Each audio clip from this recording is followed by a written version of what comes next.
सगळ्यांना माझा नमस्कार. मित्रांनो, या कथेचा पहिला भाग अपलोड केला आहे, त्यामुळे दुसरा भाग आपण चालू करत आहोत.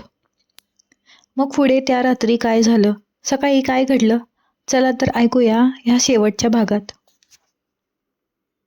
मी माझ्या जागेवर जाण्याऐवजी इराच्या पलीकडे म्हणजे सुप्रिया वहिनींच्या शेजारी जाऊन आडवा झालो. अंधार एवढा दाट होता की हातावर हात दिसत नव्हता. नशेतच मी कुशीवर वळलो आणि शेजारी झोपलेल्या व्यक्तीला इरा समजून जवळ ओढायला हात पुढे केला. माझ्या हाताला एक मऊशार आणि उबदार शरीर लागलं. हवेत तोच मोगऱ्याचा ओळखीचा सुवास आणि हाताला जाणवणारा साडीचा रेशमी स्पर्श. दारूच्या नशेत माझ्या मेंदूने पक्क ठरवलं की ही माझी इराच आहे. मी तिच्या अगदी जवळ खिसकलो आणि तिच्या कानात एकदम रोमॅन्टिक स्वरात कुजबुजलो. इरा, किती तडफवणार आहेस मला ग? माझ्या या आवाजाने आणि अचानक झालेल्या स्पर्शाने शेजारची व्यक्ती दचकून जागी झाली. ती व्यक्ती दुसरी तिसरी कोणी नसून सुप्रिया वहिनी होत्या. त्या मंद काळोखात वहिनींनी अचूक ओळखलेलं की हा कबीर आहे. त्या अंधारात वहिनींनी मला खरोखरच ओळखलं की हा कबीरच आहे. भीतीने त्यांनी आधी स्वतःला मागे ओढायचा प्रयत्न केला, पण मी नशेत आणि प्रेमाच्या भरात त्यांचा हात गच्च पकडला होता. वहिनींच्या छातीत धडधड वाढली होती. एका तरुण पुरुषाचा गरम श्वास त्यांच्या चेहऱ्यावर आदळत होता.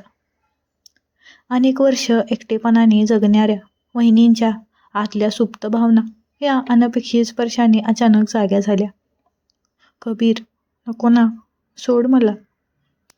वहिनींनी अत्यंत दबक्या आवाजात आणि फक्त ओठ हलवून मला अडवण्याचा प्रयत्न केला. पण त्यांच्या त्या प्रतिकारात रागापेक्षा एक वेगळीच ओढ आणि मऊपणा लपला होता. नशेत असताना मला वाटलं की ही इरा नेहमीसारखं लाडीक रुसवा दाखवते. अगं इरा, एवढी काय भाव खातेस? बाहेर पाऊस बघ ना, किती मस्त पडतोय. असं पुटपुटत मी माझे मजबूत हात वहिनींच्या कमरेभोवती घातले आणि त्यांना घट्ट माझ्या छातीशी ओढलं. वहिनींच्या अंगावरती रसरसून काटा आला होता. माझ्या छातीची ती उब आणि तो घट्ट विळखा. त्यांनी पुन्हा एकदा मला दूर लोटण्याचा प्रयत्न केला खरं, पण त्यांचे हात माझ्या पाठीवरती गेले. पण मी अधिकच जोराने त्यांना स्वतःच्या बाहुपाशात सामावून घेतले. वहिनींच्या पाठीवर माझ्या बोटांचे बळ उठले होते. त्या काळोख्या रात्री, बाहेर पडणाऱ्या मुसळधार पाऊस आणि घरातल्या त्या शांततेत एक वेगळाच वादळ घुंगळत होतं. वहिनींचा प्रतिकार हळूहळू विरघळत होता. माझ्या त्या बेधुंद आणि आक्रमण मिठीत त्या स्वतःला पूर्णपणे विसरून गेल्या होत्या. अनेक वर्षांची त्यांची ती एकटेपणाची तहान त्या एका रात्रीच्या स्पर्शाने मिटली होती.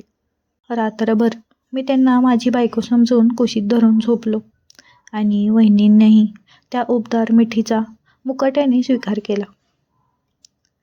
सकाळी उजडलं. पावसाचा जोर ओसरला होता, पण हवेत अजूनही गारवा होता. माझ्या डोक्यातली दारूची नशा पूर्णपणे उतरली होती, पण डोकं मात्र जाम जड झालं होतं. मी हळूच माझे डोळे उघडले आणि समोरचा प्रसंग पाहून माझ्या पायाखालची जमीन सरकली. माझ्या कुशीत माझी बायको इरा नव्हती, तर चक्क माझ्या मोठ्या वहिनी सुप्रिया वहिनी झोपल्या होत्या. त्यांचे केस विस्कटलेले होते आणि चेहरा लाजेने व एका अनामिक भीतीने लालबुंद झाला होता. माझ्या हाताचा विळखा सैल होताच त्यांनी थरथरणाऱ्या हातांनी आपली साडी सावरली. मी डोळे उघडल्याचं पाहताच त्यांच्या डोळ्यात पाणी तरळलं. एकदम घाबरलेल्या आवाजात त्या म्हणाल्या, कबीर, तू हे काय केलंस? माझ्या तोंडातून शब्दच फुटत नव्हते. वहिनी, मला माफ करा वहिनी, मला वाटलं इरा आहे. मी प्रचंड शर्मिंदा झालो होतो. माझ्या पाठीवर काल रात्री वहिनींनी केलेल्या प्रतिकाराचे लालवळ स्पष्ट दिसत होते. दारूच्या नशेत माझ्याकडून केवढा मोठा अनर्थ घडला होता याची मला कल्पनाही झाली नाही. तेवढ्या शेजारच्या गादीवर झोपलेली इरा आळस देत उठली. समोर बघते तर काय, माझी आणि वहिनीची ती अवस्था पाहून ती पार गोंधळून गेली. कबीर, तुम्ही वहिनीच्या जागेवर काय करताय? आणि वहिनी, तुम्ही रडताय का? इराने मोठ्याने विचारलं. तिच्या आवाजाने हॉलमधले बाकीचे नातेवाईकही खडबडून जागे झाले. सगळ्यांच्या नजरा आमच्यावरती खेळल्या होत्या. त्या पूर्ण खोलीत एक भयंकर आणि जीवघेणी शांतता पसरली होती. वहिनींनी मात्र क्षणाचाही विलंब न लावता परिस्थिती हाताळली. जर त्यांनी खरं काय आहे ते सांगितलं असतं तर कुटुंबाची इज्जत वेशीला टांगली गेली असती आणि माझा व इराचा संसार क्षणात उद्ध्वस्त झाला असता.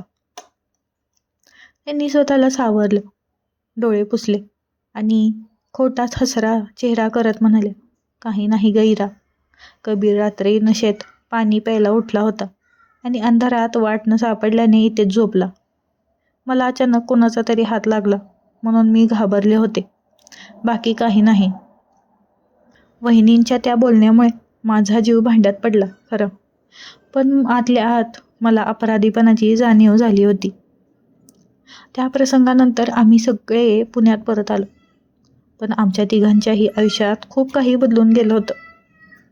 पुण्यात आल्यावरही माझ्या मनातून तो अपराधीपणा जात नव्हता. इराकडे बघताना मी स्वतःला गुन्हेगार मानत होतो, पण त्याच वेळी वहिनींचा तो चेहरा माझ्या डोळ्यासमोरून हटतच नव्हता. त्या रात्रीचा तो मौशार स्पर्श, तो मोगऱ्याचा सुगंध माझ्या मनात कायमचा घर करून राहिला होता. तिकडे वहिनींचेही मला पुण्यात असताना फोन येऊ लागले होते. सुरुवातीला आमचं बोलणं वरचे वरच असायचं, पण हळूहळू त्या संवादात एक वेगळा जिव्हाळा निर्माण झाला होता. एक दिवस इरा काही कामासाठी 2 दिवस माहेरी गेली होती. घरात मी एकटाच होतो. अचानक डोरबेल वाजली. दार उघडतो तर समोर सुप्रिया वहिनी उभ्या होत्या. त्यांच्या हातात जेवणाचा डबा होता. इरा नाहीये ना? मला वाटलं तू एकटाच असशील म्हणून डबा घेऊन आलीये, वहिनी घरात येत म्हणाल्या. त्या दिवशी माझ्या अंगात कसलीही नशा नव्हती. आम्ही दोघेही पूर्णपणे शुद्धीत होतो. वहिनींनी ताट वाढलं. जेवताना आमच्या नजरा सारख्या एकमेकांना भिडत होत्या. घरात एकदम शांत आणि रोमॅन्टिक वातावरण झालं होतं. जेवण झाल्यावर मी वहिनींना पाण्याचा ग्लास घ्यायला गेलो.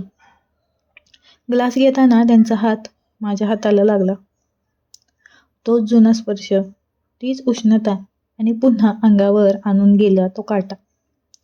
माझं माझ्यावरचं नियंत्रण सुटलं. मी त्यांचा हात घट्ट पकडून थेट डोळ्यात बघत म्हणालो, वहिनी, मला माफ करा, पण रोज रात्री मला फक्त तोच स्पर्श आठवतो. हे ऐकताना वहिनींच्या डोळ्यात पाणी आलं, पण त्यांनी आपला हात मागे घेतला नाही.